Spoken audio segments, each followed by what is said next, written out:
right, hello everybody, and welcome back. Mikey F here. So the neon is in, and I got some stuff for it today. So we're gonna be doing some work on this thing while it's down for the winter. We're doing a whole lot of work this winter. So I'm just waiting on parts right now. I've got some parts coming in. I've got some parts that are here. So why don't I start with showing you guys what parts I got. So today's kind of a small day for parts. There's not much parts, but there is a lot of stuff I'm gonna be doing. So first things first here, went and got a box delivered from Modern Performance yesterday, and it's got AC delete kit in it. So we got AC belt, and we got a pulley, and then as well, I also got factory kind of OEM plus double gauge pod. Instead of having that A-pillar gauge pod, this guy fits where the factory boost gauge does. I'll show you where. Mind the mess right now. I'm using this car as storage, and on top of that, it's got 50 things in it from using it as storage and stuff that's going on from the last couple jobs I've done on it. Anyways, so here's our factory. You can see the factory gauge pod here. These are actually pretty rare because I don't think they came in all the Neons, Srt4s. But the optional boost gauge with the actual holder on it, and it sits up properly. It has a mounting location, but this one is a bit broken because it was just glued on by the last owner. Anyways, so I have my wideband here too. So ever since Modern came out with this piece, I've wanted to grab it. So pretty much it's gonna go right there, and then our gauges are gonna look OEM. And this case just flops around, so I can't even pay attention to my AFRs really when I'm driving. So I'm hoping that's gonna help us out, and it's gonna look baller. So first things first, today I'm hoping to get that AC compressor out, and I'm hoping to get that pulley in. I haven't looked up any videos of it, but it seems pretty straightforward. You take the old compressor out, and then on the bracket there's a spot for you to mount that new pulley. So we're gonna get started with doing that. And then the other thing I want to do as well, which I don't know if I'm gonna finish today, but I'll sure get to it, is removing the dash and removing the heater core and the AC components, because I am obviously deleting the AC in this car, and I'd like to track this car next year, so I want to have everything kind of sorted with that, because heater and AC, it doesn't work anyways. There's a wiring issue somewhere. It never really worked. So it's a summer car, and to be honest with you, I use the AC in my Prelude once in the summer. Our summers aren't super hot down here, so let's show you what's under the hood here. Don't believe this car was actually running the last time I showed you guys it. But here it is. It is finished. It's running, and it boosts, and it makes awesome noises. It's tuned, and it's going good. Like, I had it out in the summer driving around. Now this summer I was constantly breaking and fixing stuff because it's a brand new build, right? So I didn't get much seat time with it, but I have enough now where I'm confident in the vehicle. So what we're gonna be doing is removing the AC compressor just from below. That honestly shouldn't be too difficult. I don't think the rad has to come out, but if it does, I also have,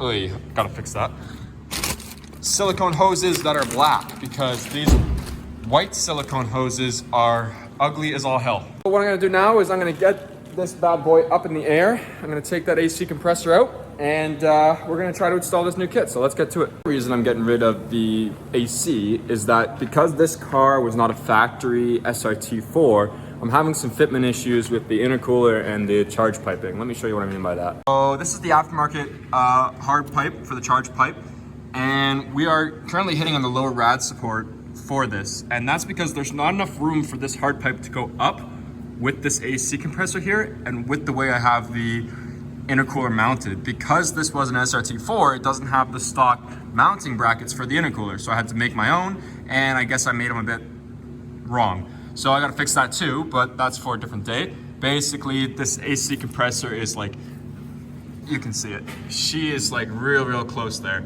So we're pretty much gonna get rid of that compressor, give us some more room, and we can fix this pipe proper, move that intercooler up a bit, and we can get to making more and more boost. So I'm excited, and we're gonna get to it.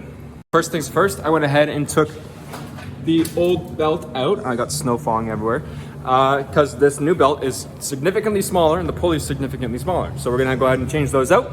I still gotta take the AC compressor out, so I'm gonna keep going. I'm gonna make this job a lot easier on myself. All data says that nothing needs to come out, just the compressor, but I have a feeling it's one of those vehicles where the information's not great.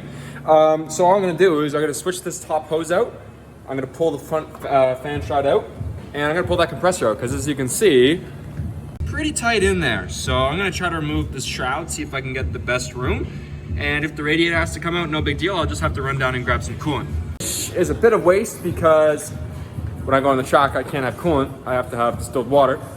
However, I really don't want any water to freeze in this car over the winter, blow out the plugs and everything like that. So I'm not gonna risk it. I'm gonna put coolant in there. It looks like I'm gonna have to remove the rad, which isn't a big deal because the condenser has to come out too. So I'm not too hurt by that. It's just a pain in the butt that I gotta remove this rad now too. So I'll probably have to go get coolant. So I gotta do that before 8 because it closes at 8 and it's 5:30ish now. So we'll see. All right, well, my rad's out and my condenser's out. There's the rad, there's the condenser, and my shop floor is a mess of coolant. So luckily, look at that. Look at how much room I got to work with there. So honestly, in the long run, this is probably the best solution because I hate working in cramped conditions like that. And then I can also get to this hose clamp a lot easier. I hate working in cramped conditions. And if this is my personal car, I don't mind taking a couple extra minutes to rip that rad out. Honestly, it probably took me 5 minutes, but it's gonna take me 20 minutes to clean the floor. So that's your trade-off, I guess, when you don't catch the coolant.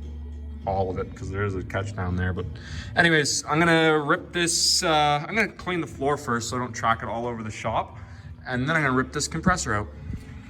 Now, something that's got me really surprised, is that these bolts are actually coming out. I broke them loose first, and it's actually coming out, which surprised me because the bottom one snapped. But who cares? They're coming, at least, maybe. And there's just, oh, there it goes. Look at that. Okay, well, you know what? It's coming out. This goes out to all my Northern Ontario peeps, my Canadian peeps, Rust Belt peeps. Look at this compressor. Look at it. Look at how bad it was stuck on this bracket. Stuck so bad on the bracket that when I had to use a pry bar to remove it, it snapped the mounts because there's C's to the friggin' bracket. That's insane to me. Jeez, in this car, I mean, it's only has 200,000 kilometers. It's whatever. And that's our hole. We're gonna be putting that new, that's the hole that the new pulley goes in. Sorry, I'm fucking exhausted. I gotta go grab coolant too. So trying to get done fast. I still gotta clean the floor. It's bugging me. I've got coolant dripping on my face like it's Chinese water torture. There's freezing cold icicles melting doing the exact same thing. It is terrible. Let's continue though. All right, so the compressor's out and it was pretty much completely fucked. I don't think this clutch ever worked. Listen to this. So I'm not too worried. Honestly, this is the fun car. It does not need AC. I'll just put the windows down. But I want to show you how clean this engine bay looks when there's not this much shit in it. Gator out and everything like that. Like this thing, imagine there wasn't a whole bunch of shit everywhere. It looks great. I just need to get the valve cover powder coated, the intake manifold powder coated. I need to cut this bracket up so it's because the battery relocation's in.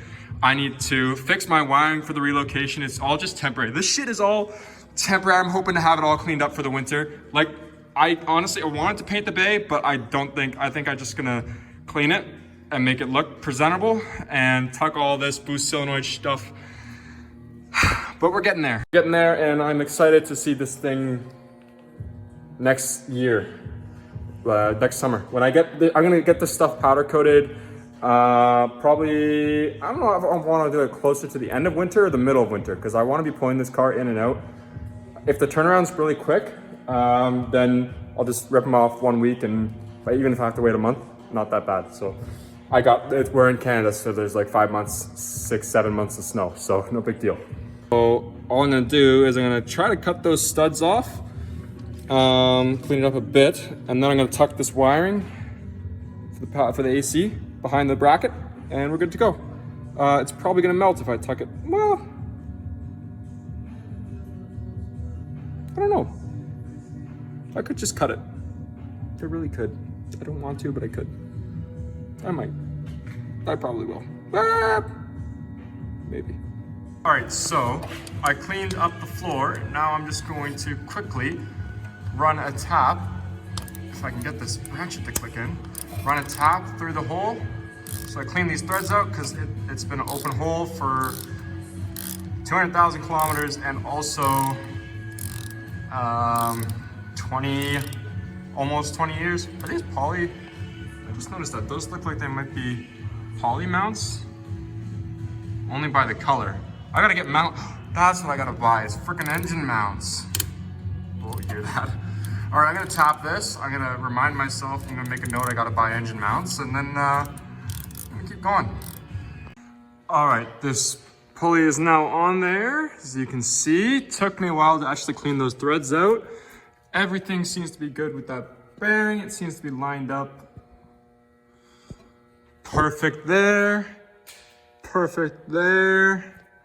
And the bolt is nice and tight with some red Loctite on there. I'm gonna put the new belt on. And yeah, as you can see, I didn't take those bolts out there because they're gonna be a pain in the butt. But I'm gonna put this belt on and she's gonna rip. AC delete installed, it is all finished up. The belt is in there, as you can see. So I got a couple things left to do before I start putting everything back together. One, I've got to run to Canadian Tire quick because they're going to close in an hour, and I want to go there now and get. I got to get my coolant, and then before we put this rad back in, this starter wire was the reason my car wouldn't start at the beginning of when I did the swap. It was corroded and broke off, so I just twisted the wires together, I believe, as far as I remember, and fixed this for the time being, and always meant to go back, and I never actually, I don't think I soldered it.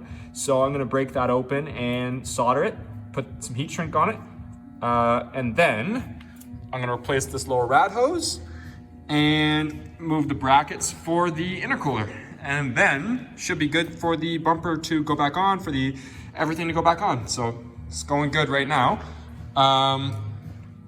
And I wanted to go, I'm gonna go to a Mishimoto rad. I think I'm gonna order one. The thing is, I want to find one without insane shipping costs, because everything from Modern Performance is in the US, so the shipping costs are insane. So I wanna find one with some not too bad shipping costs, and then I'll get it over. It's just gonna have this one for the time being, which is no big deal because the vehicle runs cold already. That thermostat I have in there is the Modern Performance colder thermostat, and I believe I should probably change it out for something because it takes a while to warm up. And then when I'm driving, I'm still probably, I'm like 7/8, probably 7/8 of the way to halfway. So I'm like just almost at just half temp. So I need to go a bit hotter with everything. I have too much going on. And yeah, so I'm gonna get going and come back and we'll finish this. All right, got my coolant, got a bit of a snack. Time to go back to work. I'm gonna take this lower rad hose off. I'm gonna solder those wires, and I'm gonna throw the rad back in. And then I'm gonna move the radiator, the intercooler. Another thing I noticed I should probably do before I take the heater core out is I gotta take the, oh, I just burned myself with the soldering iron, standing too close to it. Anyways, I got to take the lines, the coolant lines that go to the heater core, and just loop them. So no big deal, I'll show you what I mean. So, right here, you can kind of see this line here. You can see where they go to, right, boop, right there. I gotta take this air filter off so I can get to them a bit better. But basically, I'm just gonna take this line here, and the other line, which is kind of hidden right down there, and I'm just gonna loop them. So I'm just gonna take the line that's on there right now, I'm just gonna cut it in half. I'm gonna make it one into a circle, or I'll see if there's a fitted portion here that actually has a curve in it. That way I'm not kinking it. And I'm just gonna loop it. And that way, no coolant's gonna go back to that. And when I fill this thing, coolant isn't gonna go through these lines anymore. All right, that was really easy. I got the starter wire fixed up, and I went ahead and removed both the heater core lines. So as you can see there, we've got open heater core, and then our two boop, boop right there. So what's perfect about this too is, actually most of the time these lines are molded. So this curve is a bit too big. This curve looks like it might just be right. I'm gonna cut here and down here, and I'm gonna go like that, and it should be perfect. It's not gonna kink the hose. we're still gonna get good flow. There's gonna be pressure in the system too. When this is running, you gotta think about that. Oh fuck, just barfed everywhere. Anyways, it's gonna go right like that and should be good. I just gotta put 2 hose clamps on there, but it's gonna sit right like that. See, pretty perfect. All right, everything under here is tidied up. I went ahead and I just hid this wiring harness under this rad support here with some zip ties. Tucked it away so it's not, you know, just flailing around in the wind, and I was able to get this connector up through a hole here. So that's perfect. And went ahead and mounted the intercooler a bit higher up. So now there's space here. Still a bit tight, but a lot better than it was before. It's not gonna be banging around anymore. So I think we're done underneath. We're gonna put the rad back in. All right, so everything is, my face is dirty. Everything is still dirty. Everything is finished up here with the, I guess the AC delete from the engine bay side of things. So I got that heater core looped. We got our brand new rad hoses on. Look at that, they're pretty sick compared to the white ones. The white ones are garbage. I don't know why I bought white. Look how they turn out. They just get all messy and everything, and it looks terrible. These are some good quality. They're eBay, but they're still the silicone shit. They're literally pretty much the exact same thing as the Mishimoto, except for they're like almost $100 cheaper. So shipped to the door, right? So yeah, I'm surprised how clean this engine bay looks just with the freaking delete of the AC. Like, it went from being a total mess to being not a total mess, at least on the left-hand side. The right-hand side of the engine bay is still messy, but we're gonna take care of that. We gotta tuck some stuff, we gotta hide some stuff, we gotta redo some stuff with the battery relocation because that was kind of rushed. So, but yeah, I'll give you guys a peek here. Now keep in mind that this is still disgustingly dirty because I haven't detailed any of the engine because it's all coming apart. And we gotta get some hood pieces here to stop shit from just falling in, because stuff like this, there shouldn't be water pooling up here, there shouldn't be water pooling up down here. Like, this should be all nice. This is a fake ready, so it doesn't really matter, but when we get the real one, I want to make sure it's nice. Anyways, look at how clean this side of the engine is, how organized it is. I wouldn't say clean because it's still got to get cleaned up, but just how tidy everything looks. Look down there. It's so tidy. There's no mess of wires. There's not a whole bunch of shit. This map sensor is, I don't know why I pointed that out, but it's there. So really what we got to do in this engine bay now to get things even more clean is we got to address this junk here, which you can't see because my light died. We got to adjust this bracket here. So I got to take that out. I'm going to cut there and cut here. And then that's going to be nice and tidy. I'll get that powder coated. This mess of wires has got to get sorted out. So basically, I want to build some fender liners because it just flings rocks and everything up there and it doesn't look tidy. So I'm going to build some fender liners too. I just got to figure out how to do that. Yeah, so pretty freaking neat. And so stay tuned. I'm going to, I guess, film the dash removal and heater core removal tomorrow because it's getting pretty late tonight. And I pretty much just want to clean up, make sure this thing still starts, and hit the hay. That way I can get up bright and early tomorrow and get some shit done with the interior. So thanks guys for watching. I guess that's part 1. Stay tuned for part 2.